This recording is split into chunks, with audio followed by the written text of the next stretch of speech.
Yo, what is going on, guys? It's the Sauce from the Viral Kingdom, and today I'm going to be showing you guys how to get this really sick anime filter on TikTok. You may have seen it all over TikTok, and it is super simple to do. All you need to do is download one app, and I'm almost positive you probably have this app downloaded on your phone already.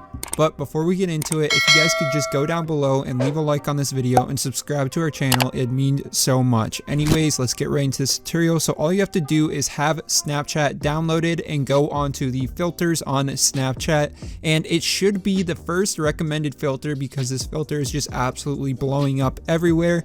And if it's not the first recommended one, this is what it looks like. You want to just click on this one, point the camera at your face, and bam, it will look like an anime character. Then after that, you can just record your video, save it, and then upload it onto TikTok. So I hope this tutorial was quick, easy. I didn't want to waste your time. Make sure you guys leave a like on this video, subscribe to the channel, and peace. See you guys later.